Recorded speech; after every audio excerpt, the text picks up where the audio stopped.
शाम 7 ਵਜੇ ਦੀਆਂ ਕੁੱਲ 10 ਵੱਡੀਆਂ ਖਬਰਾਂ ਤੁਹਾਨੂੰ ਦੱਸ ਦਿੰਦੇ ਹਾਂ। ਸ਼੍ਰੋਮਣੀ ਅਕਾਲੀ ਦਲ ਨੇ ਵੱਡਾ ਐਕਸ਼ਨ ਲੈਂਦੇ ਹੋਏ ਬੀਬੀ ਜਗੀਰ ਕੌਰ ਨੂੰ ਅਕਾਲੀ ਦਲ ਚੋਂ ਸਸਪੈਂਡ ਕਰ ਦਿੱਤਾ ਹੈ।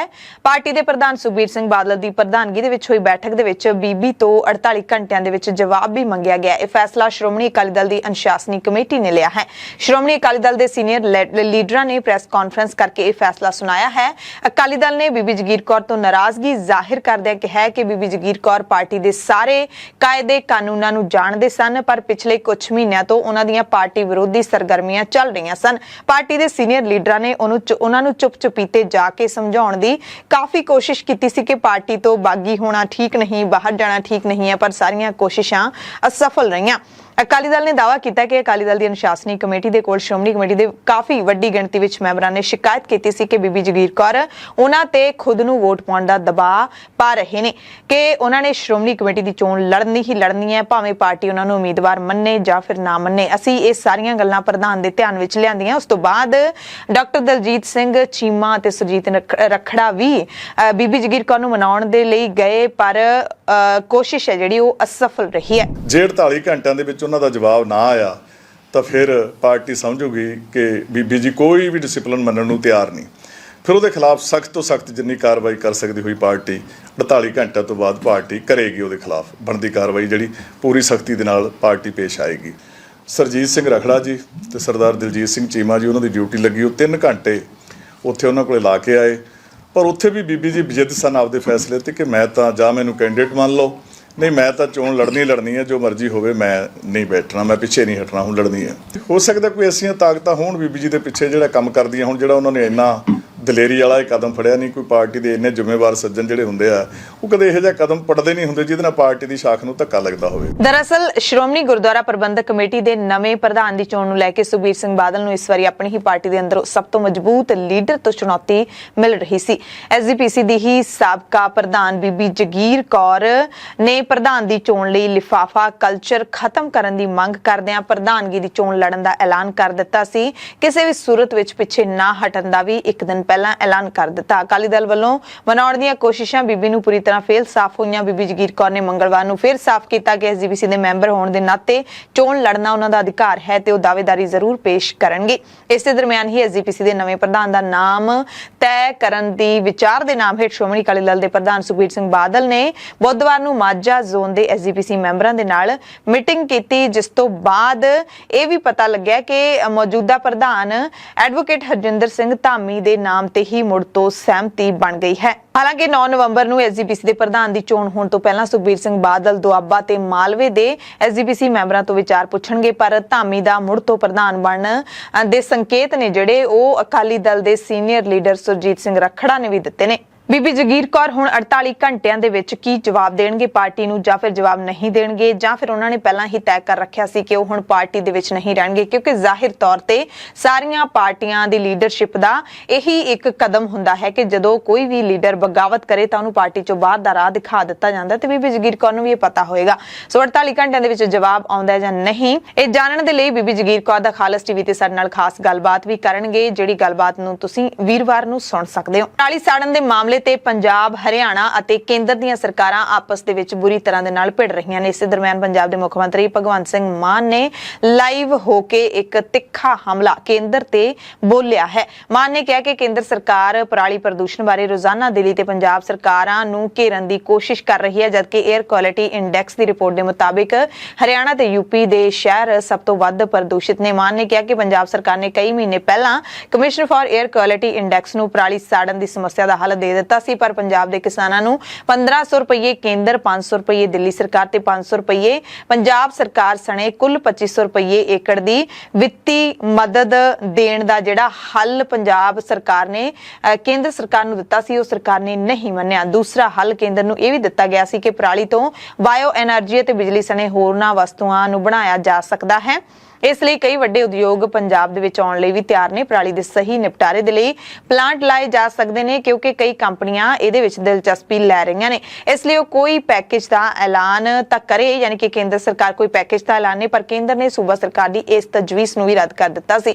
ਮੁੱਖ ਮੰਤਰੀ ਨੇ ਕਿਹਾ ਕਿ ਹੈਰਾਨੀ ਹੈ ਕਿ ਕੇਂਦਰ ਸਰਕਾਰ ਨੇ ਦੋਵੇਂ ਤਰ੍ਹਾਂ ਦੇ ਹੱਲ ਤੋਂ ਇਨਕਾਰ ਕਰ ਦਿੱਤਾ। ਪੰਜਾਬ ਦੇ ਕਿਸਾਨਾਂ ਦੇ ਸੰਘਰਸ਼ ਕਰਕੇ ਕੇਂਦਰ ਸਰਕਾਰ ਦੇਸ਼ ਦੇ ਵਿੱਚ 3 ਖੇਤੀ ਕਾਨੂੰਨ ਲਾਗੂ ਕਰਨ ਦੇ ਵਿੱਚ ਕਾਮਯਾਬ ਨਹੀਂ ਹੋ ਸਕੀ। ਇਸ ਕਰਕੇ ਬੀਜੇਪੀ ਪੰਜਾਬ ਦੇ ਕਿਸਾਨਾਂ ਤੋਂ ਬਦਲਾ ਲੈ ਰਹੀ ਹੈ। ਵੱਡਾ ਇਲਜ਼ਾਮ ਮੁੱਖ ਮੰਤਰੀ ਭਗਵੰਤ ਮਾਨ ਨੇ ਕੇਂਦਰ ਸਰਕਾਰ ਤੇ ਲਾਇਆ ਹੈ। ਮੁੱਖ ਮੰਤਰੀ ਮਾਨ ਨੇ ਇਸ ਪਿੱਛੇ ਰਾਜਨੀਤੀ ਦੱਸਦਿਆਂ ਕਿਹਾ ਹੈ ਕਿ ਸਰਕਾਰ ਨੂੰ ਸਿਰਫ ਪੰਜਾਬ ਅਤੇ ਦਿੱਲੀ ਹੀ ਕਿਉਂ ਦਿਸਦੇ ਨੇ, ਜਦਕਿ ਹੋਰ ਵੀ ਕਈ ਸੂਬੇ ਨੇ। 에ਅਰ ਕੁਆਲਿਟੀ ਇੰਡੈਕਸ ਦੀ ਗੱਲ ਕਰਦਿਆਂ ਮਾਨ ਨੇ ਹਰਿਆਣਾ ਸਣੇ ਭਾਰਤ ਦੇ ਕਈ ਸ਼ਹਿਰ ਗਿਣਾਏ, ਜਿਨ੍ਹਾਂ ਦੇ ਵਿੱਚ ਫਰੀਦਾਬਾਦ ਨੰਬਰ 1 ਤੇ ਹੈ, ਜਿੱਥੇ ਹੱਦ ਤੋਂ ਵੱਧ ਪ੍ਰਦੂਸ਼ਣ ਹੈ। ਮਾਨੇਸਰ, ਗਵਾਲੀਅਰ, ਗੁੜਗਾਉਂ, ਸੋਨੀਪਤ ਤੇ ਲੁਧਿਆਣਾ ਸਣੇ ਹੋਰ ਵੀ ਕਈ ਸ਼ਹਿਰਾਂ ਤੇ ਇਲਾਕਿਆਂ ਦਾ ਜ਼ਿਕਰ ਮੁੱਖ ਮੰਤਰੀ ਨੇ ਕੀਤਾ। ਮੁੱਖ ਮੰਤਰੀ ਨੇ ਚੁਟਕੀ ਲੈਂਦੇ ਹੋਏ ਵੀ ਕਿਹਾ ਕਿ ਬੀਜੇਪੀ ਸਰਕਾਰ ਦੇ ਹਿਸਾਬ ਨਾਲ ਤਾਂ ਪੰਜਾਬ ਤੇ ਦਿੱਲੀ ਪ੍ਰਦੂਸ਼ਣ ਫੈਲਾਉਂਦੇ ਨੇ, ਤਾਂ ਕੀ ਦੇਸ਼ ਦੇ ਬਾਕੀ ਸੂਬਿਆਂ ਦੇ ਵਿੱਚ ਸਵਿਟਜ਼ਰਲੈਂਡ ਵਸਦਾ ਹੈ ਕਿ ਉੱਥੇ ਪ੍ਰਦੂਸ਼ਣ ਨਹੀਂ ਹੁੰਦਾ। ਇਸ ਦੇ ਨਾਲ ਹੀ ਪੰਜਾਬ ਤੋਂ ਚੌਲਾਂ ਦੀ ਉਪਜ ਕਹਿੰਦੇ ਲੈ ਲਈ ਜਾਂਦੀ ਹੈ, ਪਰ ਐਮਐਸਪੀ ਤੇ ਸਰਕਾਰ ਗੱਲ ਕਰਨ ਨੂੰ ਵੀ ਤਿਆਰ ਨਹੀਂ, ਕਿਸਾਨਾਂ ਦੇ ਮੁੱਦਿਆਂ ਤੇ ਗੱਲ ਕਰਨ ਨੂੰ ਤਿਆਰ ਨਹੀਂ। ਪੰਜਾਬ ਦੇ ਕਿਸਾਨ ਤਾਂ ਖੁਦ ਝੋਨੇ ਤੋਂ ਖਹਿੜਾ ਛੁਡਾਉਣਾ ਚਾਹੁੰਦੇ ਨੇ, ਪਰ ਕੋਈ ਬਦਲ ਵੀ ਤਾਂ ਦੇਵੇ ਉਹਨਾਂ ਨੂੰ। ਇਸ ਗੱਲ ਦਾ ਵੱਡਾ ਸਬੂਤ ਹੈ ਕਿ ਪੰਜਾਬ ਦੇ ਵਿੱਚ ਕਈ ਪਿੰਡਾਂ ਦੀਆਂ ਪੰਚਾਇਤਾਂ ਨੇ ਕਹਿੰਦੇ ਪਰਾਲੀ ਨਾ ਸਾੜਨ ਦੇ ਮਤੇ ਪਕਾਏ ਨੇ, ਪਰ ਹੱਲ ਨਾ ਦੇ ਕੇ ਸਗੋਂ ਜਿਹੜੀ ਕੇਂਦਰ ਸਰਕਾਰ ਹੈ ਉਹ ਪੰਜਾਬ ਦੇ ਕਿਸਾਨਾਂ ਨੂੰ ਬਦਨਾਮ ਕਰਨ ਦੀ ਨੀਤੀ ਤੇ ਚੱਲ ਰਹੀ ਹੈ ਤੇ ਕਿਸਾਨਾਂ ਤੋਂ ਬਦਲੇ ਲੈ ਰਹੀ ਹੈ। ਮੇਰੇ ਕੋਲ ਇੰਡੈਕਸ ਪਿਆ ਹੈ 에ਅਰ ਕੁਆਲਿਟੀ, ਇਹਦੇ ਵਿੱਚ ਫਰੀਦਾਬਾਦ ਨੰਬਰ 1 ਤੇ ਹੈ, ਹਰਿਆਣੇ ਦਾ ਸ਼ਹਿਰ ਹੈ। ਮਾਨੇਸਰ, ਗਵਾਲੀਅਰ, ਗੁੜਗਾਉਂ, ਸੋਨੀਪਤ, ਲੁਧਿਆਣਾ ਵੀ ਹੈ ਪੰਜਾਬ ਦਾ, ਭੋਪਾਲ, ਪਾਣੀਪਤ, ਕੋਟਾ, ਕਰਨਾਲ, ਰੋਹਤਕ, ਹਿਸਾਰ, ਜੋਧਪੁਰ, ਇੰਦੌਰ, ਮੇਰਠ, ਜੈਪੁਰ, ਚੰਡੀਗੜ੍ਹ, ਜਬਲਪੁਰ, ਪਟਨਾ, ਆਗਰਾ, ਬੱਦੀ, ਉਦੈਪੁਰ। ਪ੍ਰਧਾਨ ਮੰਤਰੀ ਜੀ, ਨਾਰਥ ਇੰਡੀਆ ਦੀ ਪ੍ਰੋਬਲਮ ਹੈ, ਤੁਸੀਂ ਬਿਹਾਰ ਵਾਲਿਆਂ ਨੂੰ ਬੁਲਾਓ, ਰਾਜਸਥਾਨ ਵਾਲਿਆਂ ਨੂੰ ਬੁਲਾਓ, ਤੇ ਪੈਸਾ ਤੁਸੀਂ ਧੇਲਾ ਖਰਚ ਕੇ ਰਾਜੀ ਨਹੀਂ। ਸਾਨੂੰ ਰਾਈਸ ਚਾਹੀਦੇ ਹੈ, ਅੰਨਦਾਤਾ, ਪਰ ਨਾਲ ਇਹ ਕਦੇ ਨਹੀਂ ਪੁੱਛਿਆ ਪੰਜਾਬ ਸਰਕਾਰ ਨੂੰ, ਸੈਂਟਰ ਸਰਕਾਰ ਨੇ, ਕਿ ਜੀ ਐਮਐਸਪੀ ਤੇ ਵਿਕ ਰਿਹਾ ਹੈ ਝੋਨਾ। ਐਦਾਂ ਥੋੜੀ ਮਸਲੇ ਹੱਲ ਹੋਣਗੇ। ਕੇਂਦਰ ਸਰਕਾਰ ਦੇ ਮਨ ਦੇ ਵਿੱਚ ਕਿਸਾਨਾਂ ਪ੍ਰਤੀ, ਪੰਜਾਬ ਦੇ ਕਿਸਾਨਾਂ ਪ੍ਰਤੀ ਬਹੁਤ ਵੱਡੀ ਨਫ਼ਰਤ ਹੈ। ਜਿਹੜਾ ਅੰਦੋਲਨ ਹੋਇਆ, ਜਿੱਥੇ ਘਮੰਡ ਟੁੱਟਿਆ ਸੀਗਾ ਸੈਂਟਰ ਸਰਕਾਰ ਦਾ, ਸ਼ਾਇਦ ਉਹਦੇ ਕਰਕੇ ਇਹ ਪੰਜਾਬ ਦੇ ਕਿਸਾਨਾਂ ਨੂੰ ਚਾਹੁੰਦੇ ਹੀ ਨਹੀਂ ਕਿ ਉਹ ਪੰਜਾਬ ਦੇ ਕਿਸਾਨ ਜਿਹੜੇ ਨੇ ਉੱਭਰ ਜਾਣ। ਸੋ ਇਹ ਬਰਦਾਸ਼ਤ ਨਹੀਂ ਹੋਊਗਾ। ਮੇਰੇ ਕੋਲੇ ਇੰਡੈਕਸ ਪਿਆ ਸਾਰਾ, ਜਦੋਂ ਮਰਜ਼ੀ ਚੈੱਕ ਕਰਾ ਲਿਓ। ਪੰਜਾਬ ਜਿਹੜਾ ਉਹਦਾ ਲੁਧਿਆਣਾ, ਅੰਮ੍ਰਿਤਸਰ ਤੇ ਖੰਨਾ 3 ਸ਼ਹਿਰ ਆਉਂਦੇ ਨੇ 32 ਸ਼ਹਿਰਾਂ ਚੋਂ 3 ਆਉਂਦੇ ਨੇ ਸਾਡੇ, ਤੇ ਗਾਲਾਂ ਸਾਰੀਆਂ ਸਾਨੂੰ ਨੇ। ਇਸੇ ਦਰਮਿਆਨ ਸ਼੍ਰੋਮਣੀ ਅਕਾਲੀ ਦਲ ਅੰਮ੍ਰਿਤਸਰ ਦੇ ਪ੍ਰਧਾਨ ਅਤੇ ਸੰਗਰੂਰ ਤੋਂ ਐਮਪੀ ਸਿਮਰਨਜੀਤ ਸਿੰਘ ਮਾਨ ਨੇ ਪਰਾਲੀ ਸਾੜਨ ਦੇ ਮਾਮਲੇ ਦੇ ਵਿੱਚ ਕੇਂਦਰ ਨੂੰ ਇੱਕ ਵੱਖਰੀ ਸਲਾਹ ਦਿੱਤੀ ਹੈ। ਮਾਨ ਨੇ ਕਿਹਾ ਕਿ ਪੰਜਾਬ 'ਚ ਪੈਦਾ ਹੋਈ ਪਰਾਲੀ ਨੂੰ ਲੇਹ ਲਦਾਖ ਭੇਜਿਆ ਜਾਣਾ ਚਾਹੀਦਾ ਹੈ, ਉੱਥੇ ਇਸ ਦੀ ਜ਼ਿਆਦਾ ਲੋੜ ਹੈ। ਮਾਨ ਨੇ ਕਿਹਾ ਕਿ ਗੱਤੇ ਬਣਾਉਣ ਲਈ ਤੇ ਹੋਰ ਕਈ ਤਰੀਕਿਆਂ ਦੇ ਲਈ ਵੀ ਪਰਾਲੀ ਨੂੰ ਵਰਤਿਆ ਜਾ ਸਕਦਾ ਹੈ। ਇਸ ਤੋਂ ਇਲਾਵਾ ਪਰਾਲੀ ਨੂੰ ਇਕੱਠਾ ਕਰਕੇ ਲੇਹ ਲਦਾਖ ਵੱਲ ਭੇਜਿਆ ਜਾਣਾ ਚਾਹੀਦਾ, ਜਿਸ ਨਾਲ ਉੱਥੋਂ ਦੇ ਲੋਕਾਂ ਨੂੰ ਫਾਇਦਾ ਹੋਏਗਾ। ਉਹ ਪਰਾਲੀ ਦੀ ਵਰਤੋਂ ਆਪਣੇ ਪਸ਼ੂਆਂ ਦੇ ਚਾਰੇ ਲਈ ਵਰਤ ਸਕਦੇ ਨੇ। ਐਮਪੀ ਮਾਨ ਨੇ ਸੁਪਰੀਮ ਕੋਰਟ ਤੇ ਕੇਂਦਰ ਸਰਕਾਰ ਨੂੰ ਇਸ ਵੱਲ ਧਿਆਨ ਦੇਣ ਲਈ ਕਿਹਾ ਤੇ ਵੀ ਕਿਹਾ ਕਿ ਦਿੱਲੀ ਦੇ ਧੂਏ ਕਰਕੇ ਹਰ ਕੋਈ परेशान है, जिस नाल कौमांतरी पद्धर ते भारत की बेइज्जती हो रही है। इसको इस्तेमाल किया जाए, इसका गत्ता बने, इसकी लकड़ी बने, इसके लिए फैक्ट्री पैदा करें, जिसके साथ ये सारा जो पराली है ये खपत हो जाए। और दूसरा, लद्दाख में आजकल भी ये सारी पराली इकट्ठी करके क्यों करके बर्फीले जगह में जो स्थान है हमारे पहाड़ में, उधर जो पशु हैं उनके खाने के लिए कुछ नहीं होता, तो ये सारी पराली ऊपर लद्दाख के इलाके में भेजनी चाहिए। उधर दिल्ली दी सरकार, आम आदमी पार्टी दी सरकार, अरविंद केजरीवाल दी सरकार जिहड़ी हर साल प्रदूषण दे लई पंजाब नूं जिम्मेदार ठहराउंदी सी। मुख मंत्री अरविंद केजरीवाल खुद बयान दिंदे हुंदे सी कि पंजाब तो धुआं आ रहा है, पर ऐतकी सरकार पूरा डिफेंडिंग मोड ते चल रही है, क्योंकि ये सियासत है। पंजाब दे विच आम आदमी पार्टी दी ही सरकार है, इस करके हुण जिहड़ी दिल्ली दी सरकार है वो बीजेपी नूं निशाने ते लै रही है। वातावरण मंत्री गोपाल राय ने भाजपा नूं ताड़दिआं कहा कि पराली ਸਾੜਨ ਦੇ ਲਈ ਬੀਜੇਪੀ ਪੰਜਾਬ ਦੇ ਕਿਸਾਨਾਂ ਨੂੰ ਕੋਸਣਾ ਬੰਦ ਕਰੇ, ਕਿਉਂਕਿ ਖੇਤੀਬਾੜੀ ਕਾਨੂੰਨਾਂ ਦੇ ਵਿਰੋਧ ਕਾਰਨ ਕਿਸਾਨਾਂ ਨੂੰ ਨਫ਼ਰਤ ਕਰਦੀ ਹੈ। ਹੁਣ ਤਾਂ ਬੀਜੇਪੀ ਕਹਿੰਦੇ ਕਿਸਾਨਾਂ ਖਿਲਾਫ FIR ਦਰਜ ਕਰਨ ਦੀ ਮੰਗ ਵੀ ਕਰ ਰਹੀ ਹੈ। ਉਹਨਾਂ ਬੀਜੇਪੀ ਨੂੰ ਅਪੀਲ ਕੀਤੀ ਕਿ ਕਿਸਾਨਾਂ ਤੋਂ ਬਦਲਾ ਲੈਣ ਦੀ ਭਾਵਨਾ ਛੱਡ ਕੇ ਉਹਨਾਂ ਦੀਆਂ ਸਮੱਸਿਆਵਾਂ ਨੂੰ ਸਮਝੇ ਤੇ ਕਿਸਾਨਾਂ ਦਾ ਸਮਰਥਨ ਕਰੇ, ਕਿਉਂਕਿ ਹਵਾ ਪ੍ਰਦੂਸ਼ਣ ਦੀ ਸਮੱਸਿਆ ਨੂੰ ਸਿਆਸਤ ਦੇ ਨਾਲ ਹੱਲ ਨਹੀਂ ਕੀਤਾ ਜਾ ਸਕਦਾ। 에ਅਰ ਕੁਆਲਿਟੀ ਮੈਨੇਜਮੈਂਟ ਕਮਿਸ਼ਨ ਦੀ ਯੋਜਨਾ ਨੂੰ ਯੂਪੀ ਅਤੇ ਹਰਿਆਣਾ ਦੇ ਵਿੱਚ ਵੀ ਕਹਿੰਦੇ ਲਾਗੂ ਕਰਨ ਦੀ ਲੋੜ ਹੈ। ਉਹਨਾਂ ਨੇ ਲੋਕਾਂ ਨੂੰ ਘਰੋਂ ਕੰਮ ਕਰਨ, ਵਾਹਨਾਂ ਦੇ ਪ੍ਰਦੂਸ਼ਣ ਨੂੰ ਘਟਾਉਣ ਦੇ ਲਈ ਵਾਹਨ ਸਾਂਝੇ ਕਰਕੇ ਚੱਲਣ ਦੀ ਵੀ ਅਪੀਲ ਕੀਤੀ ਦਿੱਲੀ ਦੇ ਲੋਕਾਂ ਨੂੰ। अगर पंजाब के अंदर सरकार, केंद्र सरकार तैयार हुई होती भाजपा की सरकार, तो पराली की संख्या आज कम होती। पटाखों के समय भी हमने देखा कि वो पटाखे जलवाने में व्यस्त थे। अभी देख रहे हैं रेड लाइट ऑन, गाड़ी आप, मेरे ख्याल से भाजपा के निर्देश के बगैर तो LG साहब नहीं रोक रहे होंगे। तो भारतीय जनता पार्टी की जो विचारधारा है वो प्रदूषण बढ़ाने वाली विचारधारा है।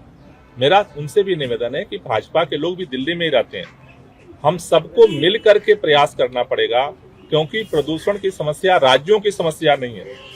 वो हर समय प्रदूषण की समस्या को पार्टी की समस्या देखते हैं, प्रदूषण की समस्या को राज्यों की समस्या देखते हैं।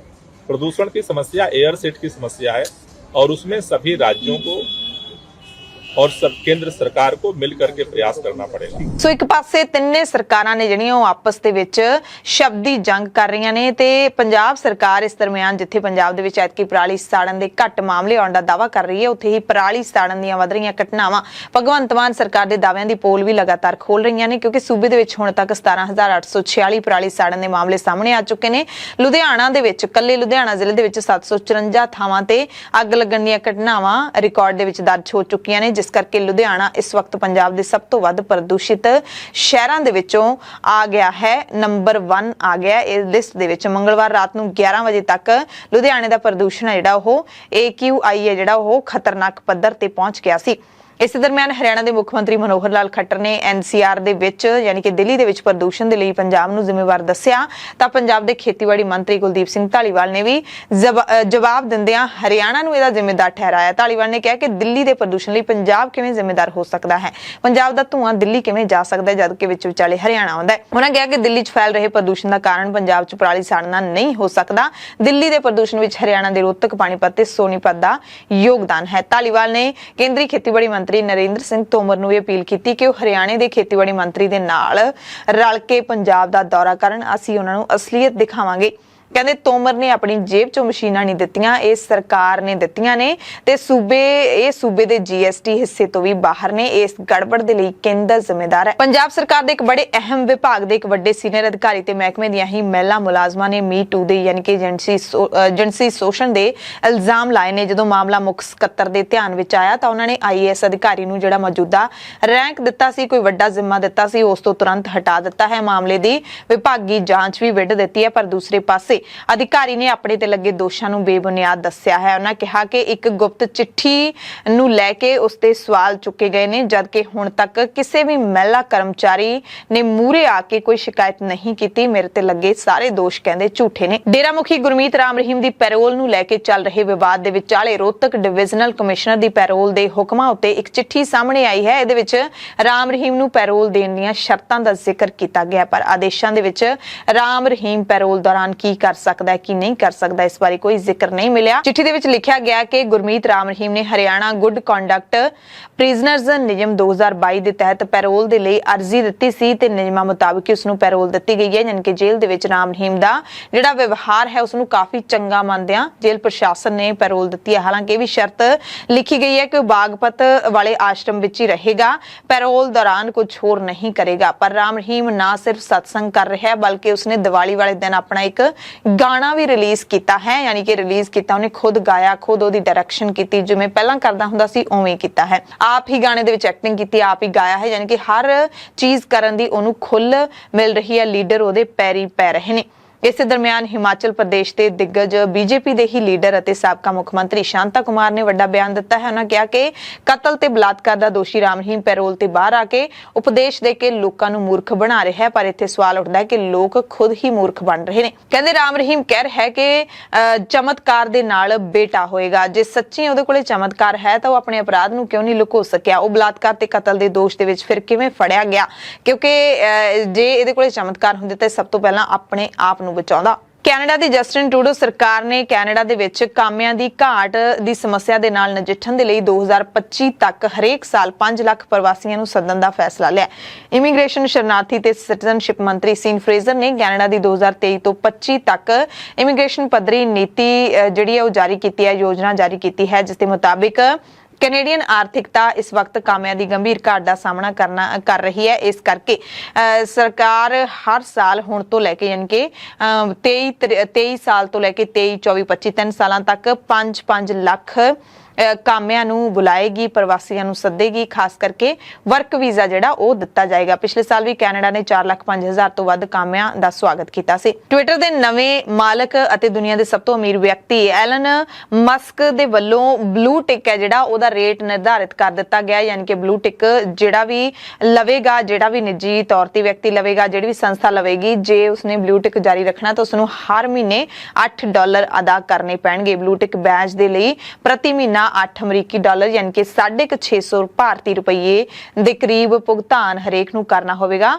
ਐਲਨ ਮਸਕ ਜਿਨ੍ਹਾਂ ਨੇ ਹਾਲ ਹੀ ਵਿੱਚ ਸੋਸ਼ਲ ਮੀਡੀਆ ਪਲੇਟਫਾਰਮ ਖਰੀਦਿਆ ਹੈ, ਉਹਨਾਂ ਨੇ ਖੁਦ ਇਸ ਦਾ ਐਲਾਨ ਕੀਤਾ। ਇਸ ਫੈਸਲੇ ਦੀ ਬਹੁਤ ਸਾਰੇ ਯੂਜ਼ਰਸ ਨੇ ਆਲੋਚਨਾ ਕਰਨ ਦੇ ਨਾਲ ਨਾਰਾਜ਼ਗੀ ਵੀ ਜ਼ਾਹਿਰ ਕੀਤੀ ਹੈ, ਪਰ ਐਲਨ ਮਸਕ ਨੇ ਸਾਰਾ ਦੱਸਿਆ ਹੈ ਕਿ ਜੇ ਤੁਹਾਡੇ ਤੋਂ ਫੀਸ ਲਈ ਜਾਏਗੀ ਤਾਂ ਤੁਹਾਨੂੰ ਕੁਝ ਨਾ ਕੁਝ ਸਹੂਲਤਾਂ ਵੀ ਦਿੱਤੀਆਂ ਜਾਣਗੀਆਂ। ਸਾਰਾ ਉਹਨਾਂ ਨੇ ਆਪਣੇ ਟਵਿੱਟਰ ਹੈਂਡਲ ਦੇ ਉੱਤੇ ਸਪਸ਼ਟ ਕੀਤਾ ਹੈ। ਗੁਜਰਾਤ ਦੇ ਮੋਰਬੀ ਦੇ ਵਿੱਚ ਜਿਹੜਾ ਵੱਡਾ ਪੁਲ ਹਾਦਸਾ ਵਾਪਰਿਆ ਹੈ, ਉਹ ਪੁਲ 4 ਦਿਨ ਪਹਿਲਾਂ ਹੀ ਮੁਰੰਮਤ ਤੋਂ ਬਾਅਦ ਸ਼ੁਰੂ ਕੀਤਾ ਗਿਆ ਸੀ। ਸਾਰਿਆਂ ਨੂੰ ਹੁਣ ਤੱਕ ਆਪਾਂ ਨੂੰ ਪਤਾ ਲੱਗ ਚੁੱਕਿਆ, ਪਰ ਹੁਣ ਪਤਾ ਲੱਗਿਆ ਕਿ ਪੁਲ ਦੀ ਮੁਰੰਮਤ ਕਰਨ ਵਾਲੇ ਠੇਕੇਦਾਰ ਇਸ ਕੰਮ ਨੂੰ ਕਰਨ ਦੇ ਯੋਗ ਹੀ ਨਹੀਂ ਸਨ। ਯਾਨੀ ਕਿ ਉਹਨਾਂ ਠੇਕੇਦਾਰਾਂ ਨੇ ਪੁਲ ਦੀ ਮੁਰੰਮਤ ਕੀਤੀ ਜਿਨ੍ਹਾਂ ਨੂੰ ਇਹ ਕੰਮ ਕਰਨਾ ਹੀ ਨਹੀਂ ਸੀ ਆਉਂਦਾ। ਤੇ ਕਿਉਂ ਕੀਤੀ ਹੋਏਗੀ? ਕਿਉਂਕਿ ਆਪਸੀ ਭਾਈਚਾਰੇ ਦੇ ਤਹਿਤ ਪ੍ਰਸ਼ਾਸਨ ਨੇ ਉਹਨਾਂ ਨੂੰ ਠੇਕਾ ਦਿੱਤਾ ਹੋਊਗਾ, ਵਿੱਚੋਂ ਆਪ ਵੀ ਪੈਸੇ ਖਾਦੇ ਹੋਣਗੇ। ਹੋਰ ਕਿਹਦੇ ਕਰਕੇ ਇਹੋ ਜਿਹੀਆਂ ਗਲਤੀਆਂ ਹੁੰਦੀਆਂ ਨੇ?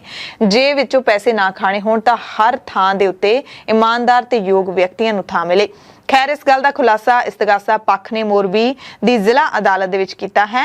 ਇਸਤਗਾਸਾ ਪੱਖ ਨੇ ਫੋਰੈਂਸਿਕ ਰਿਪੋਰਟ ਦਾ ਹਵਾਲਾ ਦਿੰਦੇ ਹੋਏ ਅਦਾਲਤ ਨੂੰ ਦੱਸਿਆ ਕਿ ਜਦੋਂ ਪੁਲ ਦੀ ਫਲੋਰਿੰਗ ਨੂੰ ਬਦਲਿਆ ਗਿਆ ਸੀ ਤਾਂ ਇਸ ਦੀ ਕੇਬਲ ਨਹੀਂ ਬਦਲੀ ਗਈ ਤੇ ਇਹ ਬਦਲੀ ਗਈ ਫਲੋਰਿੰਗ ਦਾ ਭਾਰ ਨਹੀਂ ਝੱਲ ਸਕਿਆ। Chief judicial magistrate MJ Khan ਨੇ ਗ੍ਰਿਫਤਾਰ ਕੀਤੇ 4 ਮੁਲਜ਼ਮਾਂ, ਓਰੇਵਾ ਗਰੁੱਪ ਦੇ 2 ਮੈਨੇਜਰ, ਪੁਲ ਦੀ ਮੁਰੰਮਤ ਕਰਨ ਵਾਲੇ 2 ਠੇਕੇਦਾਰ, ਇਹਨਾਂ ਨੂੰ ਸ਼ਨੀਚਰਵਾਰ ਤੱਕ ਪੁਲਿਸ ਰਿਮਾਂਡ ਤੇ ਭੇਜ ਦਿੱਤਾ ਹੈ। ਅਦਾਲਤ ਨੇ ਸੁਰੱਖਿਆ ਗਾਰਡਾਂ ਤੇ ਟਿਕਟ ਬੁਕਿੰਗ ਕਲਰਕਾਂ ਸਮੇਤ 5 ਹੋਰ ਵਿਅਕਤੀਆਂ ਨੂੰ ਨਿਆਇਕ ਹਿਰਾਸਤ ਵਿੱਚ ਭੇਜ ਦਿੱਤਾ ਕਿਉਂਕਿ ਪੁਲਿਸ ਨੇ ਉਹਨਾਂ ਦੀ ਹਿਰਾਸਤ ਨਹੀਂ ਮੰਗੀ।